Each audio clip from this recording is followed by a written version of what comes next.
বন্ধুরা, আমার নাম জয়শ্রী। আমি কলকাতার একজন মেয়ে। আজকে আমি তোমাদেরকে যে গল্পটি শোনাব সেটি আমার মামাকে নিয়ে। এক গ্রীষ্মের ছুটিতে আমি গিয়েছিলাম আমার মামার বাড়িতে বেড়াতে। মামার বাড়িতে যাওয়ার পর একদিন সন্ধ্যায় মামা আমাকে তার কাছে ডেকে নিয়ে গেলেন এবং বললেন, জয়শ্রী, তোমাকে আমি কিছু কথা বলতে চাই। অনেক দিন ধরে তোমাকে আমি কথাটা বলবো বলবো বলে ভাবছি, কিন্তু আর বলা হয়নি। আমি যে কথাটা বলবো তুমি কাউকে বলতে পারবে না, কথা দাও। আমি বললাম, কি এমন কথা মামা যা কাউকে বলা যাবে না? তখন মামা বলল, আমাকে আগে কথা দাও, তারপর বলবো। কারণ বন্ধুরা, আমি মামাকে অনেক বিশ্বাস করতাম, কিন্তু মামা যা বলল তাতে আমি হতবাক হয়ে গেলাম। কারণ বন্ধুরা, বাকিটা গল্পেই বলছি। আশা করি বন্ধুরা তোমরা আমার পুরো গল্পটি খুব মনোযোগ সহকারে শুনবে। নিশ্চয়ই অনেক মজা পাবে। তাহলে চলো বন্ধুরা, আর কথা না বাড়িয়ে মূল গল্পে চলে যাই। বন্ধুরা, প্রতি বছর গ্রীষ্মের ছুটিতে আমি আমার মামার বাড়িতে বেড়াতে যেতাম। প্রতি বছরের মতো এবারও আমি আমার মামার বাড়িতে বেড়াতে গেলাম। মামার বাড়ি আমাদের কলকাতা শহর থেকে কিছুটা দূরে, সবুজে ঘেরা এক শান্ত নিরিবিলি গ্রামে। ছোটবেলা থেকেই এই জায়গাটা আমার খুব প্রিয়। মামা মামির স্নেহ আর ভালোবাসায় আমার ছুটির দিনগুলো সবসময়ই রঙিন হয়ে উঠত। কিন্তু সেইবারের অভিজ্ঞতা ছিল সম্পূর্ণ ভিন্ন, যা আমার জীবনের মোড় ঘুরিয়ে দিয়েছিল। প্রথম কয়েকদিন সবকিছুই আগের মতোই স্বাভাবিক ছিল। মামাতো বোন ঋতুপর্ণাকে নিয়ে খেলাধুলা, পুকুরে সাঁতার কাটা আর মামির হাতের মজার মজার খাবার খেয়ে দিনগুলো স্বপ্নের মতো কাটছিল। মামি যদিও কিছুটা অসুস্থ ছিলেন, কিন্তু তার আদর যত্নের কোনো কমতি ছিল না। মামা, রাজদীপ মামা, প্রথম দিকে আমার সাথে খুব স্বাভাবিক আচরণ করছিলেন, কিন্তু দিন দুয়েক পর থেকেই আমি তার মধ্যে এক অদ্ভুত পরিবর্তন লক্ষ্য করতে শুরু করি। তার চোখের দৃষ্টিতে এমন কিছু ছিল যা আমি ঠিক বুঝতে পারছিলাম না। মনে হচ্ছিল তিনি যেন আমাকে কিছু বলতে চান, কিন্তু পারছেন না। একদিন দুপুরে সবাই যখন বিশ্রাম নিচ্ছিল, মামা আমাকে একা তার পড়ার ঘরে ডেকে পাঠালেন। আমি কিছুটা অবাক হয়েই গেলাম। তার ঘরে ঢুকে দেখলাম তিনি একটা পুরনো বইয়ের দিকে এক দৃষ্টে তাকিয়ে আছেন। আমাকে দেখে বইটা বন্ধ করে দিলেন। এরপর তিনি আমার পড়াশুনো, বন্ধুবান্ধব নিয়ে কিছু সাধারণ প্রশ্ন করলেন। কিন্তু হঠাৎ করেই তার প্রশ্নের ধরন বদলে গেল। তিনি জিজ্ঞেস করলেন, রাতে তোর ভালো ঘুম হয় তো? কোনো কিছু নিয়ে ভয় পাস না তো? তার এই অদ্ভুত প্রশ্নে আমি বেশ অবাক হলাম, কিন্তু তেমন কিছু মনে করিনি। ভেবেছিলাম হয়তো আমার ভালোর জন্যই জিজ্ঞেস করছেন। কিন্তু সেদিন রাত থেকেই আমার মনের ভেতরের সন্দেহটা দানা বাঁধতে শুরু করে। মাঝরাতে হঠাৎ ঘুম ভেঙে গেলে আমি আমার ঘরের দরজার বাইরে একটা ছায়ামূর্তি দেখতে পেলাম। প্রথমে ভেবেছিলাম চোখের ভুল, কিন্তু কিছুক্ষণ পর স্পষ্ট বুঝলাম কেউ একজন দরজার ওপাশে পায়চারি করছে। ভয়ে আমার শরীর ঠান্ডা হয়ে গেল। আমি নিঃশ্বাস বন্ধ করে বিছানায় পড়ে রইলাম। অনেকক্ষণ পর সেই ছায়াটা সরে গেল। আমার মন বলছিল ওটা রাজদীপ মামা ছাড়া আর কেউ নন। কিন্তু কেন তিনি আমার ঘরের বাইরে এভাবে পাহারা দেবেন? এই প্রশ্নটা আমাকে সারা রাত ঘুমাতে দেয়নি। সকালে ঘুম থেকে উঠে দেখলাম সবকিছু আগের মতোই শান্ত। মামা বাগানে গাছের পরিচর্যা করছেন, মামি রান্নাঘরে ব্যস্ত। রাতের ঘটনাটা আমার কাছে একটা দুঃস্বপ্নের মতো মনে হচ্ছিল। আমি মামার দিকে তাকালাম। তার মুখে সেই আগের মতোই স্বাভাবিক হাসি। আমি কিছুতেই মেলাতে পারছিলাম না রাতের সেই রহস্যময় মানুষটার সাথে সকালের এই হাসি খুশি মানুষটার কি কোনো মিল আছে। আমি সিদ্ধান্ত নিলাম বিষয়টা নিয়ে আর ভাবব না, হয়তো আমি ভুল দেখেছি। কিন্তু আমার ভাবনাকে ভুল প্রমাণ করে দিয়ে মামার রহস্যজনক আচরণ দিন দিন আরও বাড়তে লাগল। তিনি প্রায়ই আমার দিকে এমনভাবে তাকিয়ে থাকতেন যেন আমার ভেতরটা পড়ে ফেলার চেষ্টা করছেন। মাঝে মাঝে একা পেলেই অদ্ভুত সব প্রশ্ন করতেন, যেমন, তুই একা থাকতে ভয় পাস না তো? কখনো মনে হয় কেউ তোকে দেখছে? তার এই প্রশ্নগুলো আমার মনের মধ্যে একটা অজানা আতঙ্ক তৈরি করছিল। আমার মনে হচ্ছিল এই বাড়ির ভেতরে এমন কোনো রহস্য লুকিয়ে আছে যা আমার কাছ থেকে সবাই গোপন করতে চাইছে। আমার সন্দেহ আরও গভীর হল যখন আমি মামাকে একদিন মামির সাথে নিচু গলায় কথা বলতে শুনলাম। তারা আমার কথাই বলছিলেন। মামা বলছিলেন, জয়শ্রীর দিকে একটু বেশি খেয়াল রাখতে হবে, ও খুব সরল, কিছুই বুঝতে পারবে না। মামি জবাবে কিছু একটা বলেছিলেন যা আমি শুনতে পাইনি। তাদের এই গোপন কথাবার্তা আমার মনকে আরও সন্দিহান করে তুলল। আমি বুঝতে পারছিলাম না তারা আমাকে নিয়ে কি লুকাতে চাইছেন। আমার কি কোনো বিপদ ঘনিয়ে আসছে? সেই রাতে আমি প্রতিজ্ঞা করলাম, এই রহস্যের আসল সত্য আমাকে জানতেই হবে। খাওয়া দাওয়ার পর সবাই যখন ঘুমাতে গেল, আমি ঘুমের ভান করে বিছানায় শুয়ে রইলাম। গভীর রাতে আবার সেই চেনা পায়ের শব্দ আমার ঘরের সামনে এসে থামল। আমার হৃৎপিণ্ড জোরে জোরে ধক ধক করতে শুরু করল। আমি চোখ বন্ধ করে নিঃশ্বাস চেপে শুয়ে রইলাম। মনে মনে শুধু একটাই প্রশ্ন ঘুরপাক খাচ্ছিল, মামা আমার কাছে কি চান? এই রহস্যের শেষ কোথায়? গতরাতের আতঙ্কটা আমার মন থেকে তখনও যায়নি। সকালে নাস্তার টেবিলে মামাকে দেখে আমার বুকের ভেতরটা কেঁপে উঠল। তিনি আমার দিকে তাকিয়ে একটা ছোট্ট হাসি দিলেন, কিন্তু সেই হাসির আড়ালে আমি এক ধরনের দুশ্চিন্তার ছাপ দেখতে পেলাম। আমি স্বাভাবিক থাকার চেষ্টা করলাম, কিন্তু আমার মনের ভেতরের অস্থিরতা কিছুতেই কম ছিল না। মামি আমার মুখের দিকে তাকিয়ে জিজ্ঞেস করলেন, কিরে, তো কেমন শুকনো লাগছে কেন? রাতে ভালো ঘুম হয়নি? আমি কোনো মতে মাথা নেড়ে হ্যাঁ বললাম, কিন্তু মামার দিকে তাকাতে সাহস পেলাম না। আমার মনে হচ্ছিল তিনি আমার মনের সব কথা বুঝতে পারছেন। সারাদিন আমি মামাকে এড়িয়ে চলার চেষ্টা করলাম। মামাতো বোন ঋতুপর্ণার সাথে খেলায় মেতে থেকে মনটাকে অন্যদিকে ঘোরানোর চেষ্টা করলাম, কিন্তু বিকেল হতেই মামা আবার আমাকে একা ডাকলেন। এবার তিনি আমাকে বাড়ির পেছনের পুরনো বাগানটায় নিয়ে গেলেন। সেখানে একটা বড় আমগাছের নিচে বসে তিনি আমার সাথে কথা বলা শুরু করলেন। তার কথাগুলো ছিল আগের মতোই রহস্যময়। তিনি আমাকে ছোটবেলার নানা স্মৃতির কথা মনে করিয়ে দিচ্ছিলেন, কিন্তু তার মূল উদ্দেশ্য ছিল অন্য কিছু। তিনি জানতে চাইছিলেন কলকাতায় আমার জীবনযাত্রা কেমন, আমি কোনো নতুন জায়গায় যাই কিনা, বা কোনো অপরিচিত মানুষের সাথে আমার বন্ধুত্ব হয়েছে কিনা। তার প্রশ্নগুলো শুনে আমার মনে হলো তিনি হয়তো আমার চরিত্র নিয়ে সন্দেহ করছেন। একজন 17 বছর বয়সী মেয়ের জন্য এর চেয়ে অপমানের আর কি হতে পারে? আমার খুব কষ্ট হলো। আমি যার কাছে সব সময় স্নেহ পেয়ে এসেছি, তিনি আমাকে এভাবে সন্দেহ করছেন, এটা আমি মেনে নিতে পারছিলাম না। আমার চোখে জল চলে এসেছিল, কিন্তু আমি নিজেকে সামলে নিলাম। আমি মামার কোনো প্রশ্নের সরাসরি উত্তর না দিয়ে বললাম যে আমার ভালো লাগছে না, আমি ঘরে যেতে চাই। মামা আমাকে আর কিছু বললেন না, শুধু একটা দীর্ঘশ্বাস ফেললেন। রাতে খাওয়ার সময় পরিবেশটা খুব থমথমে ছিল। আমি কারোর সাথে তেমন কথা বলছিলাম না। মামি হয়তো কিছু একটা আন্দাজ করতে পেরেছিলেন, তাই তিনি বারবার আমার পছন্দের খাবারের কথা জিজ্ঞেস করছিলেন। কিন্তু আমার গলা দিয়ে কিছুই নামছিল না। আমার কেবলই মনে হচ্ছিল এই বাড়িতে আমি আর নিরাপদ নই। যে মানুষটাকে আমি বাবার মতো শ্রদ্ধা করতাম, তার উদ্দেশ্য নিয়ে আমার মনে ভয়ঙ্কর সব চিন্তা উকি দিচ্ছিল। আমি যত তাড়াতাড়ি সম্ভব কলকাতা ফিরে যাওয়ার কথা ভাবতে শুরু করলাম। সেদিন রাতে ঝড় বৃষ্টি শুরু হলো। চারদিকে ঘুটঘুটে অন্ধকার, আর বাতাসের শোঁ শব্দ আমার ভয়কে আরও বাড়িয়ে দিচ্ছিল। আমি ঘরের দরজা জানালা সব ভালোভাবে বন্ধ করে বাতি জ্বালিয়ে বসে রইলাম। মাঝ রাতে হঠাৎ আমার ঘরের দরজায় কেউ খুব আস্তে করে টোকা দিল। আমি ভয়ে চিৎকার করে উঠতে গিয়েও পারলাম না। কাঁপা কাঁপা গলায় জিজ্ঞেস করলাম, কে? বাইরে থেকে মামার গলা ভেসে এলো, আমি। দরজাটা খোল জয়শ্রী। আমি কি করব বুঝতে পারছিলাম না। দরজা খুলব নাকি চুপ করে থাকব? অনেকক্ষণ কোনো সাড়া শব্দ না পেয়ে মামা আবার বললেন, ভয় পাস না, আমি শুধু দেখতে এসেছিলাম তুই ঠিক আছিস কিনা। ঝড় হচ্ছে তো, তাই চিন্তা হচ্ছিল।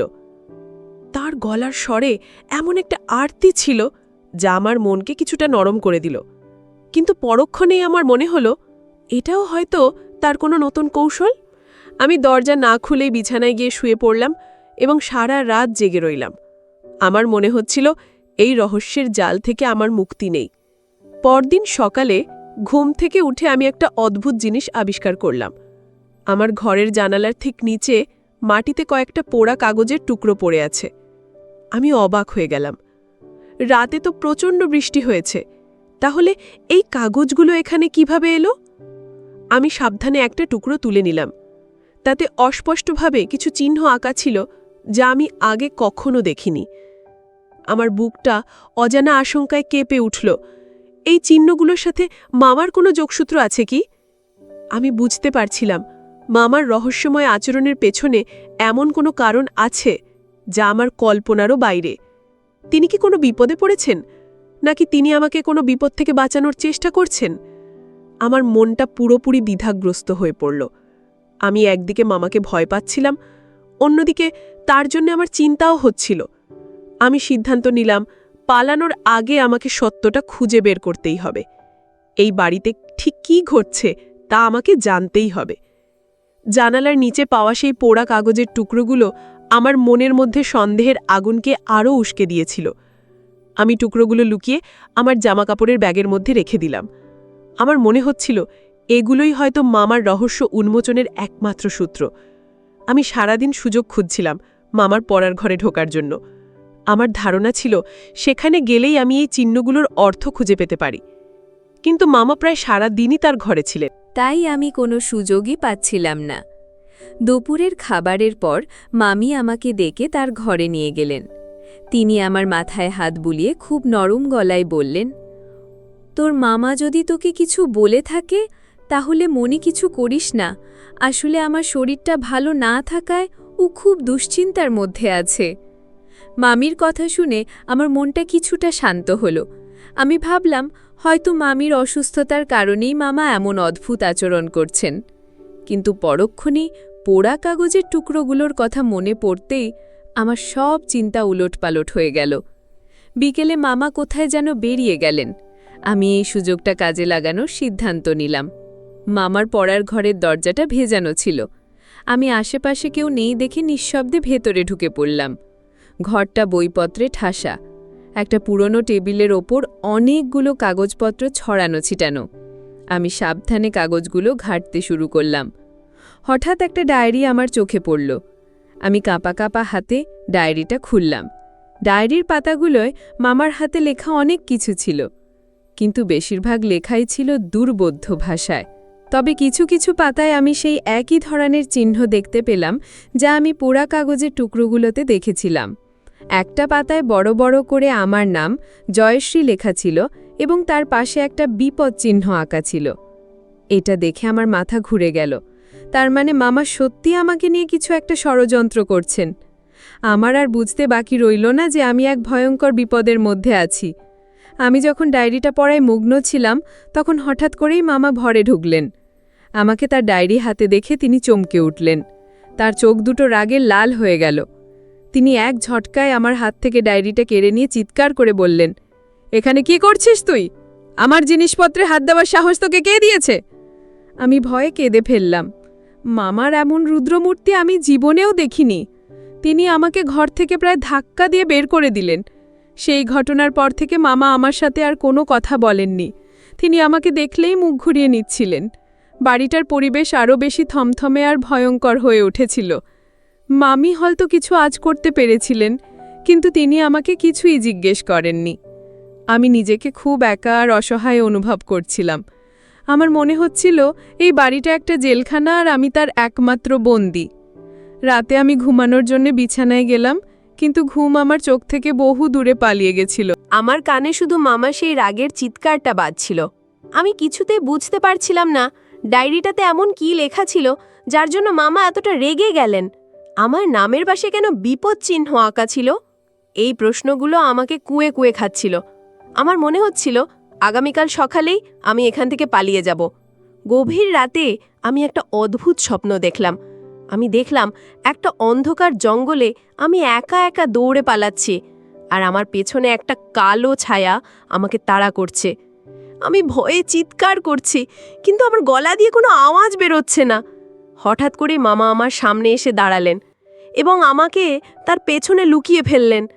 সেই কালো ছায়াটা মামাকে দেখে থেমে গেল এবং ধীরে ধীরে অন্ধকারের মধ্যে মিলিয়ে গেল। ঘুম ভেঙে যাওয়ার পর আমি ঘেমে নিয়ে একাকার হয়ে গিয়েছিলাম। এই স্বপ্নের অর্থ কি? মামা কি সত্যি আমাকে কোনো বিপদ থেকে বাঁচানোর চেষ্টা করছেন? আমার মন আরও বেশি বিভ্রান্ত হয়ে পড়ল। গত রাতে সেই অদ্ভুত স্বপ্নটা আমার চিন্তাভাবনাকে অনেকটাই বদলে দিয়েছিল। আমি আর মামাকে আগের মতো ভয় পাচ্ছিলাম না, বরং তার প্রতি এক ধরনের কৌতূহল তৈরি হচ্ছিল। আমি বুঝতে পারছিলাম পর্দার আড়ালে এমন কিছু ঘটছে যা আমার জানা নেই। আমি পালিয়ে যাওয়ার সিদ্ধান্তটা স্থগিত করলাম। আমি ঠিক করলাম শেষ পর্যন্ত দেখব এই রহস্যের শেষ কোথায়। আমি মামার উপর নজর রাখতে শুরু করলাম। তার প্রতিটি কাজ, প্রতিটি কথা আমি মনোযোগ দিয়ে লক্ষ্য করতে লাগলাম। সকালে ঘুম থেকে উঠে আমি ইচ্ছাকৃতভাবে মামার সামনে গেলাম। তিনি প্রথমে আমার দিকে না তাকিয়ে চলে যাওয়ার চেষ্টা করলেন, কিন্তু আমি তার পথ আটকে দাঁড়ালাম। তার চোখের দিকে তাকিয়ে আমি বললাম, মামা, তুমি কি আমার উপর রাগ করেছ? আমার প্রশ্নে তিনি কিছুটা অপ্রস্তুত হয়ে গেলেন। কয়েক মুহূর্ত আমার দিকে তাকিয়ে থেকে তিনি একটু দীর্ঘশ্বাস ফেলে বললেন, না, তোর ওপর আমি রাগ করিনি, আমি নিজের ওপর রাগ করেছি। তার এই অদ্ভুত উত্তর আমার কৌতূহল আরও বাড়িয়ে দিল। সেদিন দুপুরে আমি দেখলাম মামা বাড়ির পেছনের দিকে একটা পুরনো পরিত্যক্ত ঘরে ঢুকছেন। এই ঘরটা সবসময় বন্ধ থাকত। ছোটবেলায় শুনেছি এই ঘরে নাকি আমার দাদু তার গবেষণার কাজ করতেন। মামাকে ওই ঘরে ঢুকতে দেখে আমি বেশ অবাক হলাম। তিনি ভেতরে ঢোকার কিছুক্ষণ পর আমি সাবধানে সেই ঘরের জানালার কাছে গেলাম। জানালার কাজ ভাঙা থাকায় ভেতরে কিছুটা অংশ দেখা যাচ্ছিল। ভেতরে যা দেখলাম তাতে আমার চোখ ছানা বড়া হয়ে গেল। ঘরের মাঝখানে একটা বড় টেবিল, তার উপর মোমবাতি জ্বলছে, আর টেবিলের চারপাশে সেই অদ্ভুত চিহ্নগুলো আঁকা, যেগুলো আমি মামার ডায়েরিতে দেখেছিলাম। মামা চোখ বন্ধ করে বসেছিলেন এবং বিড়বিড় করে কিছু একটা বলছিলেন। তার সামনে একটা পাত্রে কিছু ভেষজ লতাপাতা রাখা ছিল, যা থেকে ধোঁয়া বের হচ্ছিল। আমার মনে হলো মামা কোনো ধরনের পূজা বা সাধনা করছেন। কিন্তু কেন? আমি বেশিক্ষণ সেখানে দাঁড়ালাম না। যদি মামা আমাকে দেখে ফেলেন তাহলে আরেকটা ভয়ঙ্কর পরিস্থিতির সৃষ্টি হতে পারে। আমি নিঃশব্দে সেখান থেকে সরে এসে নিজের ঘরে চলে গেলাম। আমার মাথা কিছুতেই কাজ করছিল না। মামাকে কোনো তান্ত্রিক সাধনার সাথে যুক্ত? এই চিহ্নগুলো, এই মন্ত্র, এসবের অর্থ কী? আর এসবের সাথে আমার কি সম্পর্ক? আমার নামের পাশে কেন বিপদ চিহ্ন ছিল? হাজারো প্রশ্ন আমার মাথায় ঘুরপাক খাচ্ছিল। বিকেলে আমি মামির কাছে গেলাম। আমি ঠিক করলাম মামির কাছ থেকে কিছু তথ্য বের করার চেষ্টা করব। আমি তাকে দাদুর গবেষণার কথা জিজ্ঞেস করলাম। মামি বললেন, তোর দাদু একজন আয়ুর্বেদ শাস্ত্রীর গবেষক ছিলেন। তিনি বিভিন্ন গাছপালার ভেষজ নিয়ে গবেষণা করতেন। এই পুরনো ঘরটা ছিল তার ল্যাবরেটরি। মামির কথা শুনে আমি কিছুটা আন্দাজ করতে পারলাম। মামা হয়তো দাদুর কোনো অসমাপ্ত কাজ নিয়ে গবেষণা করছেন, কিন্তু তার সাথে আমার বিপদের কি সম্পর্ক তা আমি বুঝতে পারলাম না। রাতে আমি আমার ঘরে বসে সেই পোড়া কাগজের টুকরোগুলো আবার বের করলাম। আমি ইন্টারনেটে সেই চিহ্নগুলো সম্পর্কে খোঁজার চেষ্টা করলাম, কিন্তু কিছুই পেলাম না। আমার মনে হলো এগুলো হয়তো কোনো প্রাচীন সাংকেতিক চিহ্ন, যা সাধারণ মানুষের অজানা। আমি হতাশ হয়ে পড়লাম। রহস্যের কিনারে এসেও আমি যেন কিছুই উদ্ধার করতে পারছিলাম না। গভীর রাতে আমার আবার সেই দুঃস্বপ্নটা ফিরে এলো। সেই একই অন্ধকার জঙ্গল, সেই কালো ছায়া, আর মামা আমাকে বাঁচানোর চেষ্টা। কিন্তু এবার স্বপ্নে আমি দেখলাম সেই ছায়াটা মামাকে ধাক্কা দিয়ে সরিয়ে আমার দিকে এগিয়ে আসছে। আমি ভয়ে চিৎকার করে উঠলাম এবং আমার ঘুম ভেঙে গেল। আমার সারা শরীর কাঁপছিল।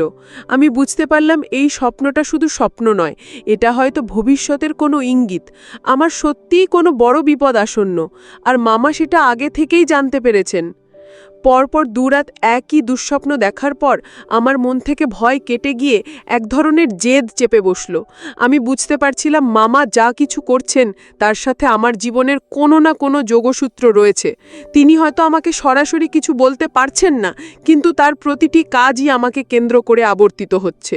আমি আর লুকিয়ে বা ভয় পেয়ে থাকব না বলে ঠিক করলাম। এবার আমি সরাসরি মামার মুখোমুখি হব এবং সব সত্যিটা তার মুখ থেকে বের করব। কিন্তু তার জন্য আমার একটা সঠিক সুযোগের প্রয়োজন ছিল। সকালের পরিবেশটা ছিল অস্বাভাবিক রকমের শান্ত। মামা সারাদিন বাড়ি থেকেই বের হলেন না। তিনি বেশিরভাগ সময় তার পড়ার ঘরেই কাটালেন। আমি দূর থেকে কয়েকবার তাকে লক্ষ্য করলাম। তার মুখে ছিল গভীর চিন্তার ছাপ। তিনি খুব অস্থিরভাবে ঘরের মধ্যে পায়চারি করছিলেন। আমার মনে হলো তিনি হয়তো কোনো বড় সিদ্ধান্তের অপেক্ষায় আছেন বা কোনো সমস্যার সমাধান খুঁজছেন।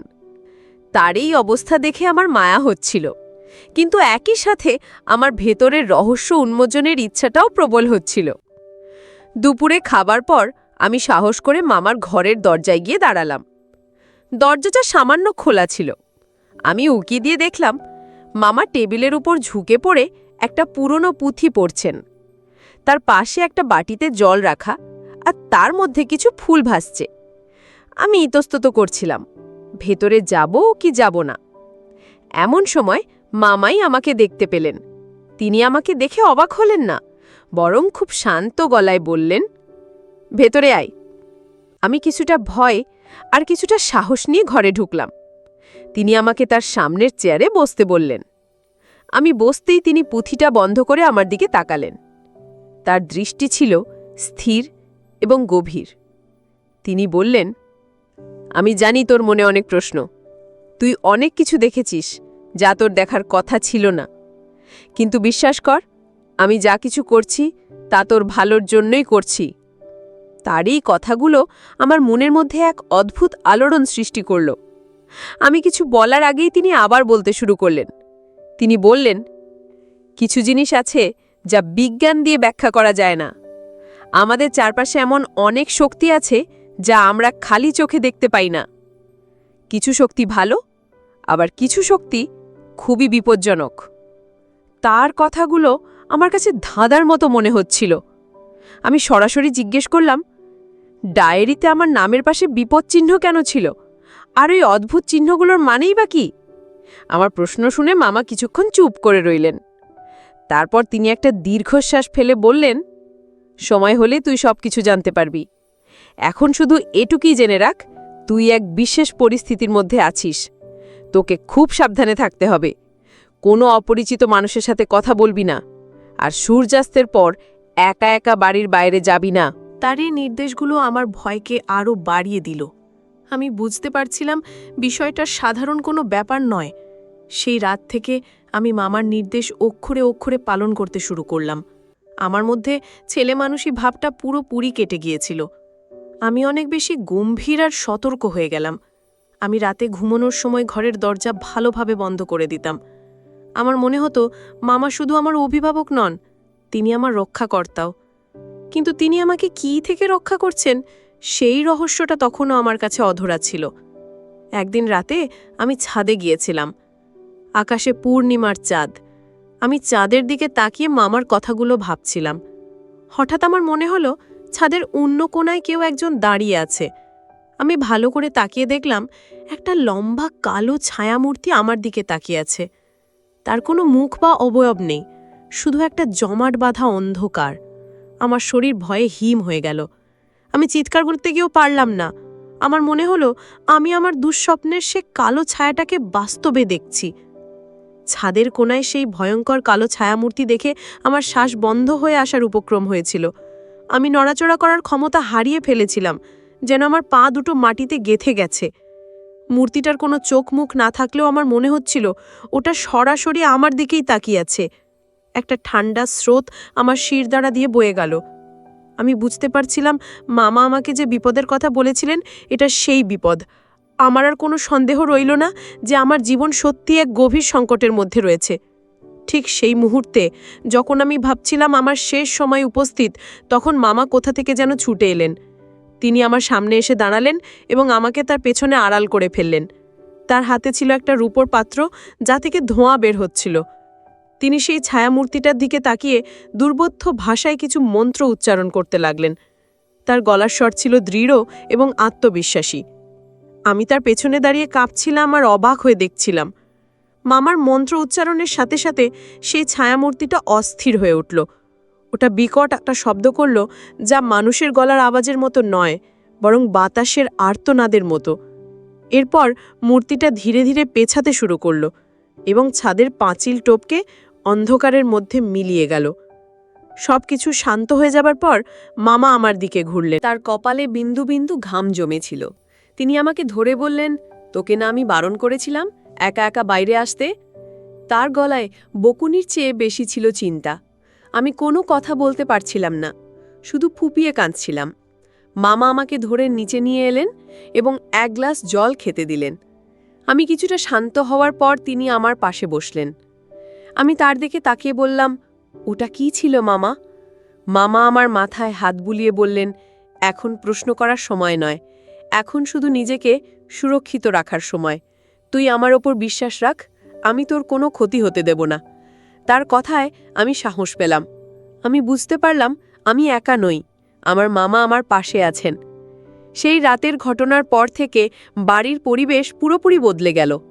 মামা আমার ঘরের চারপাশে এক ধরনের সুরক্ষ বেষ্টনী তৈরি করলেন। তিনি ঘরের চারকোনায় কিছু ভেষজ পুঁতে দিলেন এবং দরজার ওপরে একটা অদ্ভুত চিহ্ন এঁকে দিলেন। তিনি আমাকে একটা মাদুলি দিয়ে বললেন, এটা সবসময় গলায় পড়ে থাকতে। আমি তার কোনো কথাতেই আর প্রশ্ন করছিলাম না, কারণ আমি নিজের চোখে বিপদকে দেখেছি। মামিও হয়তো সবকিছু জানতে পেরেছিলেন। তিনি এখন আমার আরও বেশি যত্ন নিতে শুরু করেছেন। তিনি সারাক্ষণ আমার পাশে থাকতেন এবং আমাকে সাহস যোগাতেন। মামাতো বোন ঋতুপর্ণা যদিও এসবের কিছুই বুঝত না, কিন্তু সেও তার মতো করে আমাকে সঙ্গী দিত। আমি বুঝতে পারলাম এই বিপদের সময় আমার পুরো পরিবার আমার পাশে ঢাল হয়ে দাঁড়িয়েছে। আমার একাকিত্ব আর অসহায়তা বোধটা কেটে গেল, কিন্তু আমার মনের মধ্যে ভয়টা পুরোপুরি যায়নি। আমি রাতে ঘুমাতে পারতাম না। আমার বারবার মনে হতো সেই কালো ছায়াটা আবার ফিরে আসবে। আমি চোখ বন্ধ করলেই ছাদের সেই ভয়ঙ্কর দৃশ্যটা দেখতে পেতাম। আমার খাওয়া দাওয়া কমে গিয়েছিল, আমি চুপচাপ হয়ে গিয়েছিলাম। আমার এই অবস্থা দেখে মামা খুব চিন্তিত হয়ে পড়লেন। তিনি বুঝতে পারছিলেন আমাকে মানসিকভাবেও শক্তিশালী করতে হবে। একদিন সন্ধ্যায় মামা আমাকে তার সেই পুরনো পরিত্যক্ত ঘরটায় নিয়ে গেলেন। আমি ভয় পাচ্ছিলাম, কিন্তু মামা আমার হাত ধরে সাহস দিলেন। ঘরের ভেতরে ঢুকে আমি দেখলাম পরিবেশটা আগের থেকে অনেক বদলে গেছে। সেখানে আর কোনো ভয়ের আবহ নেই, বরং একটা শান্ত আর পবিত্র পরিবেশ বিরাজ করছে।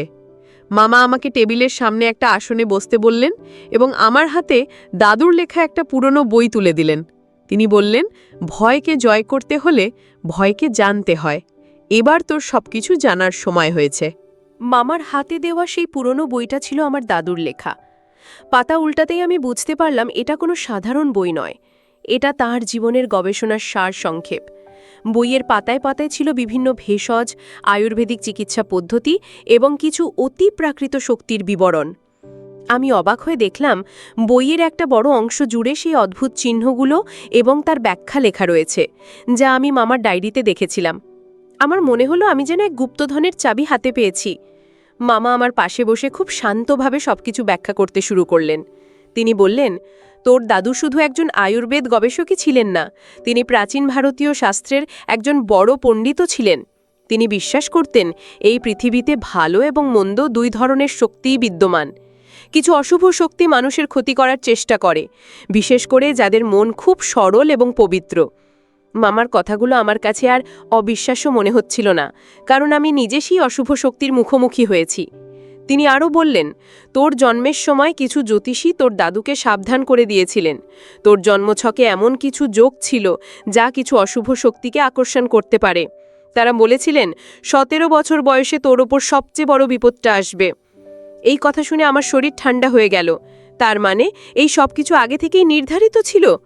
মামা আমার ভয় পাওয়া মুখটা দেখে আমার কাঁধে হাত রাখলেন। তিনি বলতে লাগলেন, তোর দাদু তোর সুরক্ষার জন্য আজীবন গবেষণা করে গেছেন।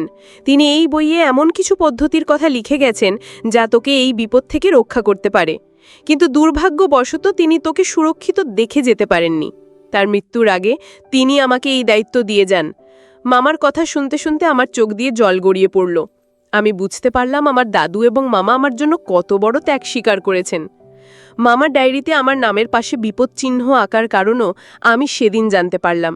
ওটা কোনো ষড়যন্ত্রের চিহ্ন ছিল না, ওটা ছিল একটা সতর্ক বার্তা। মামা আমার ওপর আসা বিপদের সময়কাল এবং তার তীব্রতা ডায়েরিতে লিখে রাখতেন, যাতে তিনি সঠিক সময়ে সঠিক পদক্ষেপ নিতে পারেন। আর রাতের বেলা আমার ঘরের বাইরে তার পায়চারি তরাটা ছিল আমাকে পাহারা দেওয়া, যাতে কোনো অশুভ শক্তি আমার কাছে ঘেঁষতে না পারে। তার প্রতিটি রহস্যময় আচরণের পেছনের কারণগুলো আমার কাছে পরিষ্কার হয়ে গেল। আমি মামাকে জিজ্ঞেস করলাম, কিন্তু সেই কালো ছায়াটা আসলে কি? ওটা আমার কি ক্ষতি করতে চায়? মামা বললেন, ওটা একটা অতৃপ্ত সত্তা, যা অন্যের প্রাণশক্তি শোষণ করে নিজের শক্তি বাড়ায়। তোর পবিত্র মন এবং প্রাণ শক্তি ওকে আকর্ষণ করেছে। ও তোর ক্ষতি করে তোর শক্তিটা ছিনিয়ে নিতে চায়। কিন্তু তুই চিন্তা করিস না, তোর দাদুর দেওয়া জ্ঞান এবং আমার প্রচেষ্টা ওকে সফল হতে দেবে না। সেদিন রাতে আমি আর ভয় পেলাম না। আমি দাদুর লেখা বইটি হাতে নিয়ে বসলাম। বইটি পড়ে জানতে পারলাম মামা যে চিহ্নগুলো ব্যবহার করছিলেন সেগুলো ছিল প্রাচীন বৈদিক সুরক্ষা চিহ্ন। মামা আমাকে যে মাদুলিটি দিয়েছিলেন তাতে ছিল অষ্টধাতুর সংমিশ্রণ এবং কিছু শক্তিশালী ভেষজ যা অশুভ শক্তিকে দূরে রাখে। আমি ধীরে ধীরে আমার ভয়কে শক্তিতে রূপান্তর করতে শুরু করলাম। বুঝতে পারলাম এই লড়াইয়ে শুধু মামা নন, আমাকেও অংশ নিতে হবে। পরের কয়েকদিন আমি মামার নির্দেশনায় কিছু মানসিক এবং আধ্যাত্মিক অনুশীলন শুরু করলাম। আমি ধ্যান করতে শিখলাম, যা আমার মনকে শান্ত এবং শক্তিশালী করতে সাহায্য করল। আমি আর অসহায় শিকার নই, আমি এখন একজন যোদ্ধা।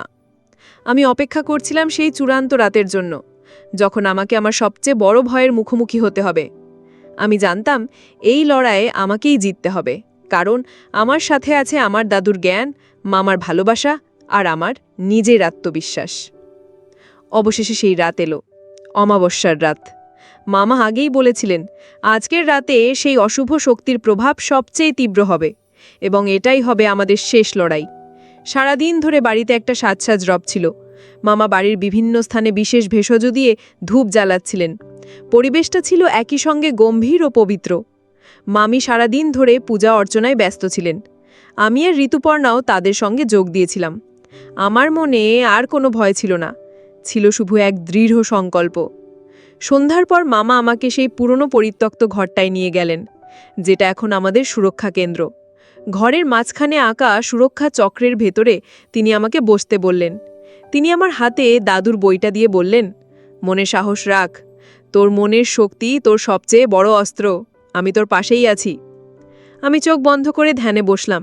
আমি আমার সমস্ত মনোযোগ আমার ভেতরের শক্তিতে কেন্দ্রীভূত করার চেষ্টা করলাম। গভীর রাতে আমি অনুভব করলাম ঘরের বাইরের পরিবেশটা বদলে যাচ্ছে।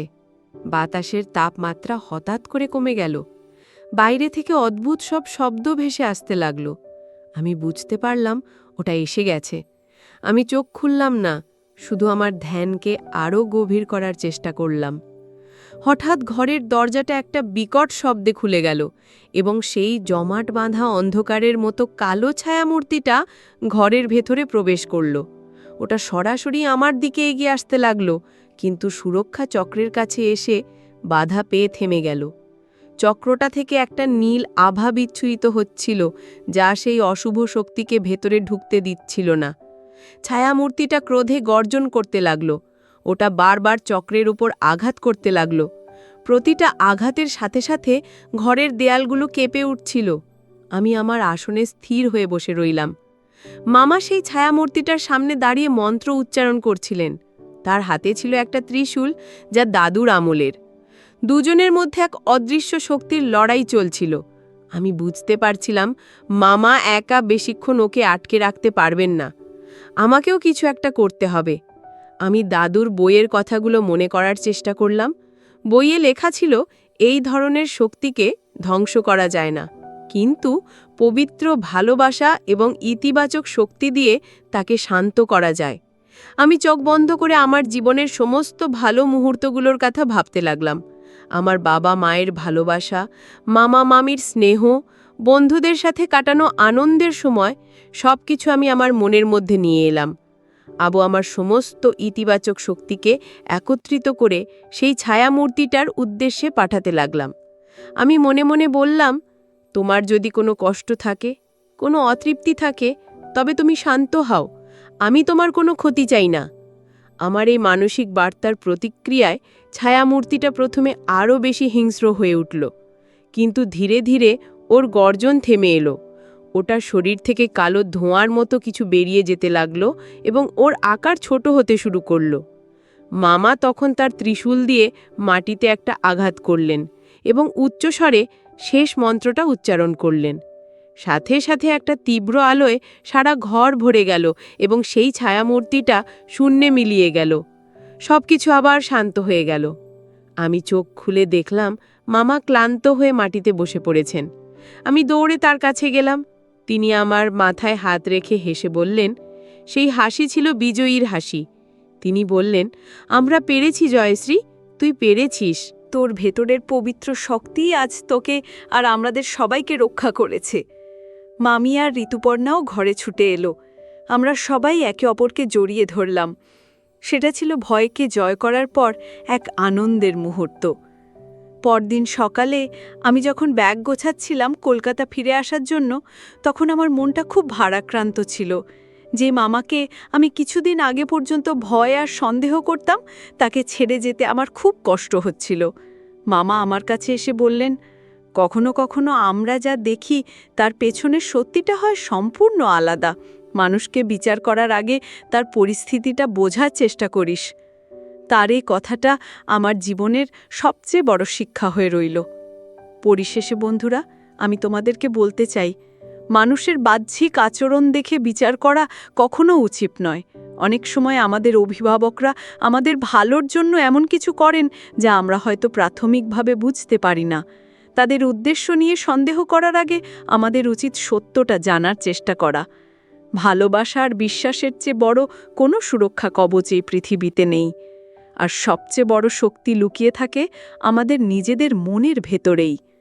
বন্ধুরা, আমার গল্পটি যদি তোমাদের ভালো লাগে তাহলে লাইক, শেয়ার এবং সাবস্ক্রাইব করে আমার পাশে থেকো। আর বন্ধুরা, তোমরা এতক্ষণ ধৈর্য ধরে আমার গল্পটি শোনার জন্য তোমাদের সবাইকে অসংখ্য ধন্যবাদ।